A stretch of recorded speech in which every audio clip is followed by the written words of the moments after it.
আসসালামু আলাইকুম দর্শক। আবারও ইরান ইসরায়েল যুদ্ধের খবর। আজকে ইরানের সর্বোচ্চ ধর্মীয় নেতা আয়াতুল্লাহ খোমেনি জাতির উদ্দেশ্যে ভাষণ দিয়েছেন এবং ভাষণে বলেছেন ইরান মচকাবার পাত্র নয়। ইরান সগর্বে যুদ্ধ চালিয়ে যাবে, দরকার হয় মৃত্যুকে আলিঙ্গন করবে। এর পরিপ্রেক্ষিতে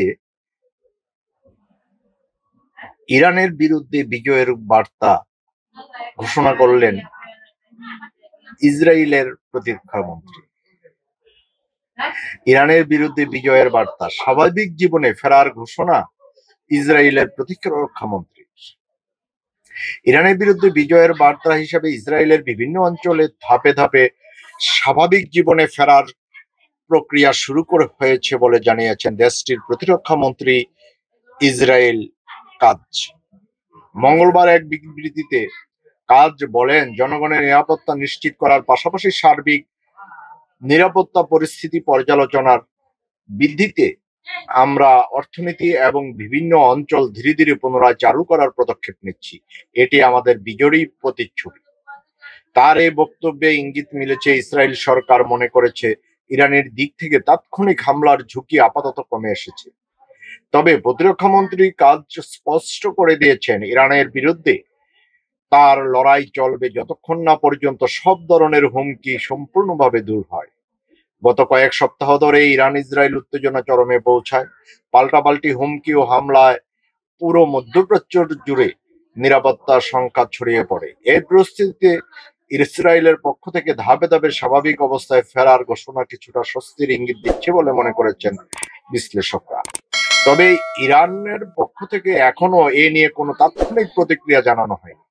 বিশ্লেষকদের মতে ইসরায়েল কৌশলগত চাপ সামলে কিছুটা পিছু হটলেও সামরিক উত্তেজনা এখনো পুরোপুরি প্রশমিত হয়নি। ফলে মধ্যপ্রাচ্যে স্থায়ী শান্তি এখনো অনিশ্চিত। অনিশ্চিত স্থায়ী শান্তি, কিন্তু একথা বলার পরও কিন্তু ইরান তাদের যে যুদ্ধ থামায়নি এবং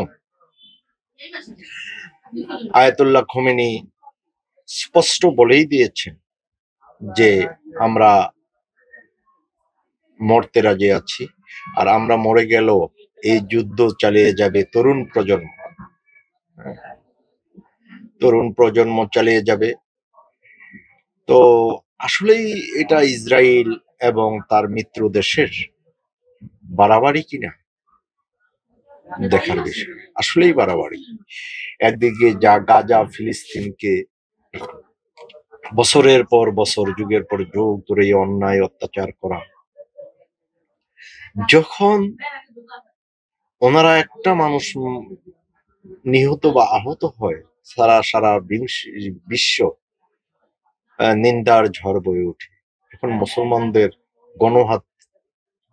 গণহারে নারী, শিশু, পুরুষ হত্যা করে, নির্বিচারে মেসাগার করে ফেলে, তখন তো বিশ্ব নীরব থাকে, করা কোনো প্রতিবাদও দিতে দেখা যায় না। এই হচ্ছে তেলের মাথায় ঢালো তেল, রুক্ষ মাথায় ভাঙো বেল। এই অবস্থা থেকে আসলেই সরা উচিত। প্রকৃত জাতি, ধর্ম, বর্ণ নির্বিশেষে প্রকৃত এই যে মুসলমান যে একটা তাদের কাছে শত্রু, মুসলমান নামটাই মনে হয় তাদের অ্যালার্জি। এত অ্যালার্জি কেন রে বাপ?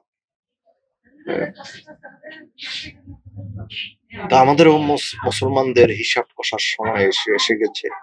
আজকে ইরান যদি শেষ করে ফেলে, যারা মুসলিম কান্ট্রিগুলি আছে, তোমরাও হিসাব করো তোমাদের পরবর্তীতে কি হবে। ইরাকও কিন্তু এইভাবে শেষ করা হয়েছে। এ পর্যন্তই, দেখা যাক সামনে যুদ্ধে কি। ভালো থাকবে।